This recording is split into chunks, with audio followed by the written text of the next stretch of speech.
Hello and welcome to the video. You join me here today where I have the heaviest rucksack in the world. The reason that I have the heaviest rucksack in the world is because it's full of firewood and briquettes. I'm currently in the Pennines and I'm walking up over the Pennine Way to Greg's hut, which is a mountain bothy where I'm going to spend the night. I am well excited to get over the tops and get there for the evening. It's going to be a trek in for a couple of hours. The sun is dropping and I do suspect a head torch will come out at some point.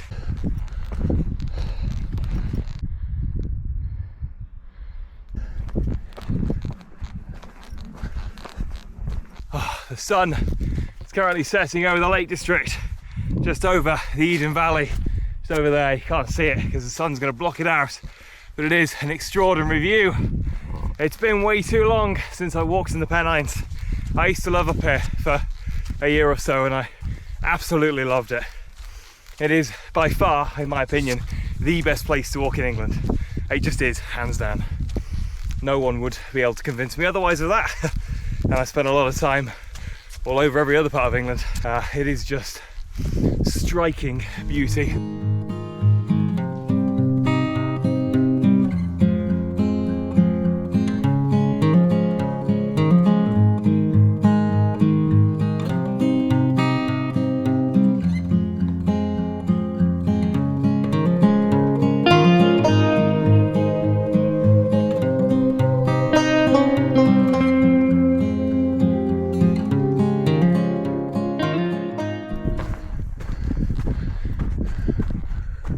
As we're coming up towards the top of the pass, I've probably got about 30 more meters of climbing, which my legs couldn't be more thankful for.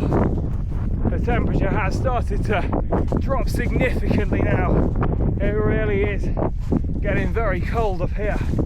I've not actually checked the temperatures tonight, so I have no idea. But up here it does feel about freezing level, that's for sure.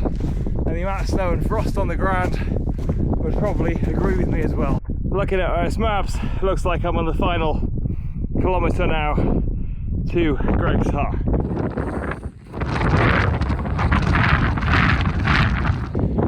Oh, just coming onto the Bothy.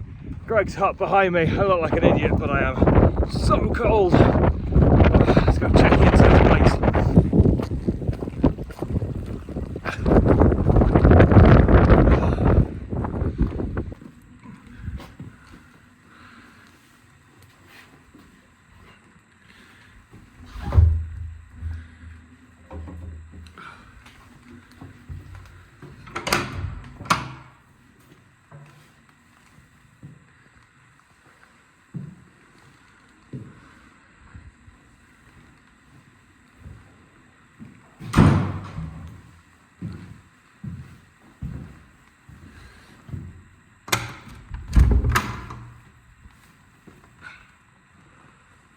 That was a really chilly walk in, it's safe to say, but we have made it into Greg's hut. I've got a candle lit on the windowsill.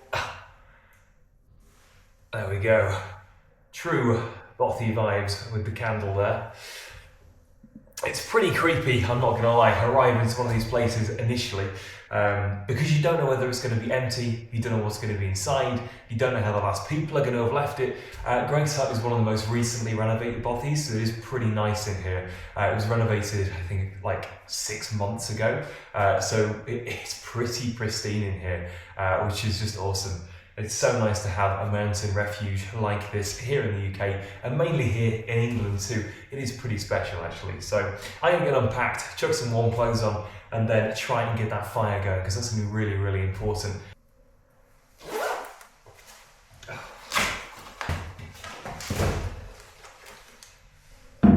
To get this fire started really quickly, just got some petrol fire lighters, obviously. Also got some kindling, which I pre-chopped at home. I have got a lot of material for this, but I don't want to skim it, to be honest. Believe it or not, this is just one log chopped up into a handful of pieces. There we go. That's our kindling ready to go. What I've also got though is what's really heavy, which is that bag of briquettes in there. So what these are And they're like kind of a concentrated fuel. They burn really hot and they burn for quite a long time too. They look a bit like coal, but they're not quite. I'm not entirely sure what they're made out of, but they are fantastic. These ones leave less residue too, so they're a little bit better for these smaller stoves. Fire is on and raging away. Hopefully it'll warm this room up sooner or later. It does feel like it should, to be fair. I've put a couple of those briquettes in now as well, which will help it stay on for longer and hopefully burn a bit warmer as well. Gonna get myself set up on the sleeping platform here. It is really simple, Greg's hut. All it's got is 2 rooms, a sitting room kind of in there, and then the main sleeping area in here, which I dare say you could probably get 5 or 6 people on at a stretch, maybe a few more if you all really liked each other. I'm going to put myself just at the far corner here. Our Robin's down sleeping bag for this. It's the only way to go, down sleeping bags. If anyone says otherwise, you are wrong, I'm afraid. That is our setup. We've got a 3/4, a down sleeping bag, and we're ready to go for the night.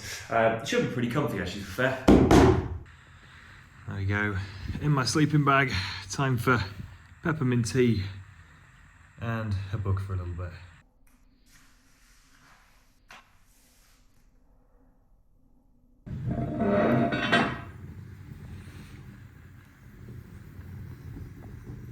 I am hungry and it is finally dinner time. This is what I've got for tonight. I've got chicken chorizo. This is like peppers, onions, all done in a tomato herb sauce. I'm really looking forward to it. I had to gaffer tape it shut before coming today because my worst nightmare would have been if I got here and it was all over my bag, which I think we've all had happen at some point in our camping careers. There we go.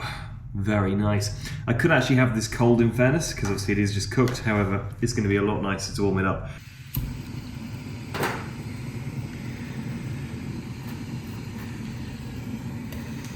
The only problem with the jet boil is it's meant for boiling foods incredibly quickly, which means it's kind of burning this to the bottom, which isn't great. This is like requiring constant supervision. I wouldn't mind, but it's not even warming it up that fast. It's just literally burning things. Very much looking forward to this. It's felt like a long day today. As much as I don't mind the boil in the bag meals, actually just doing these things and cooking, chucking it in a Tupperware and then reheating it back on the mountain is working really well at the moment. It's about 9 o'clock at night now. I'm going to go find the stream just down the bottom away from here. Go wash some of this stuff up. I'm going to collect some water too. I might make hot chocolate and I'll probably try and get an early night because yeah, I'm knackered to prefer. I'll give you a full tour of this place in the morning when it is daylight and hopefully the wind stops howling too. The winds are about 50 miles an hour at the moment. It is so cold outside. I mean, it feels pretty cold in here as well, but I know it's a lot warmer in here than it is just outside those walls.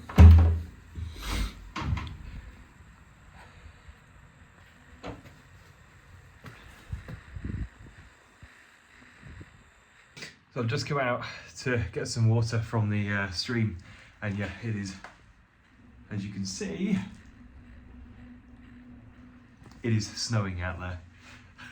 It's 10 o'clock at night. It's set to do this for a wee bit yet. I'm not too concerned, however, yeah, I wasn't expecting snow, so we'll see what that looks like in the morning.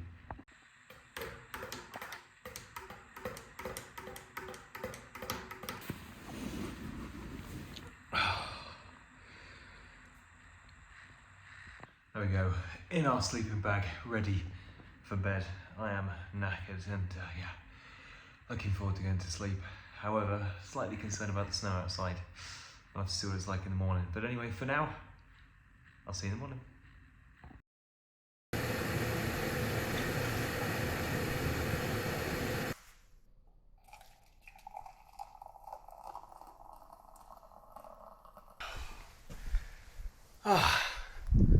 Good morning. It's nice to be up and awake. It felt like a long night, however, I was pretty warm, to be honest. This is, I've got to be honest, probably the best, if not, well, definitely one of the best mountain bothies in the UK at the moment. The reason for that is this was renovated about 6 months ago. It was quite a big project. They did pretty much everything about it. They stripped it all back and redid the entire building, so it does look basically brand new. In fact, they even popped in a drinking water pipe just over here. I say drinking water, I'm sure they wouldn't advise you actually drink straight from it. However, the water up here is pretty clean. You can see it just over there. You can go and collect your water and then wander back up to the mountain Bothy. It is an extraordinary little hut. It's been here since the 19th century in one form or another. It was originally for a set of miners in the area, and then it sort of fell into dilapidation, and the local mountaineering club took it over, and then finally for the last 40 years the Mountain Bothies Association and the mountaineering club have been working in tandem to maintain this. But I mean, it's got double glazed windows, it's got like a storm door. This is, you know, pretty high tech when it comes to mountain shelters in the UK, and it stayed pretty warm in there last night. Like, I was pretty surprised, to be honest.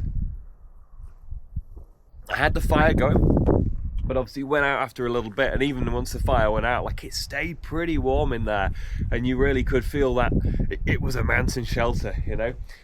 This probably lives up to some of the standards of some of the stuff you get in Europe, to be honest, which is really lovely to see in the UK.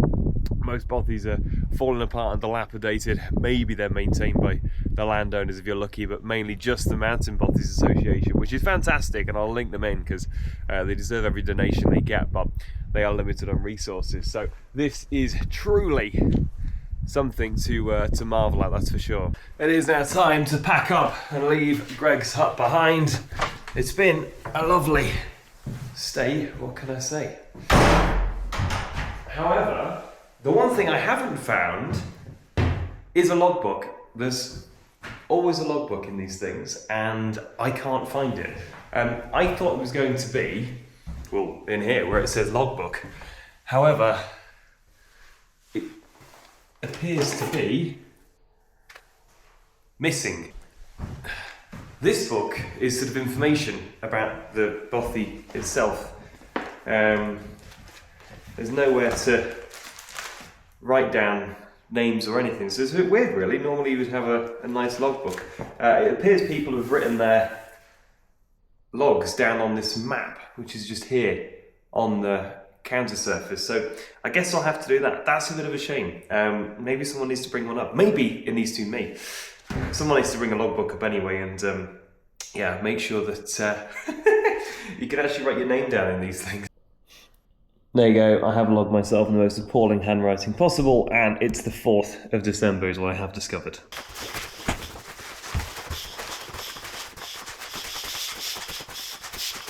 Ha, I nearly left my socks as an offering to the Bothy gods.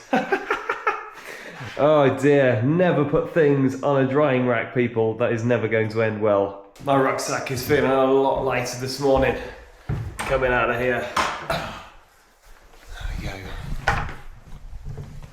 Whew.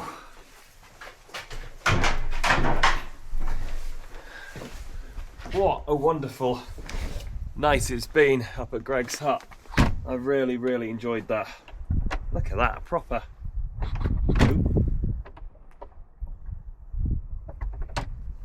A proper locking door when he can operate the lock. I've got to walk back up this morning, back over Crossfell, and then I'm down into Appleby to do some filming for some paddle boards. So it's all go today. I'd love to do a bit of a longer walk, but to be fair, I'm a little bit knackered after my walk up yesterday. So the 2 hours back through to Kirkham will be a bit welcome, to be honest. I will just be following the Pennine journey like I did yesterday, back down and through. But what an amazing night at Greg's hut. I can't believe I've left it this long to come up here. It's been my first, but it definitely will not be the last time I'm up here. I will see Greg's hut later, and I will see you later. If you enjoyed the video, please like, subscribe, do many things to help this video get at least 10 views, and I will see you in the next one.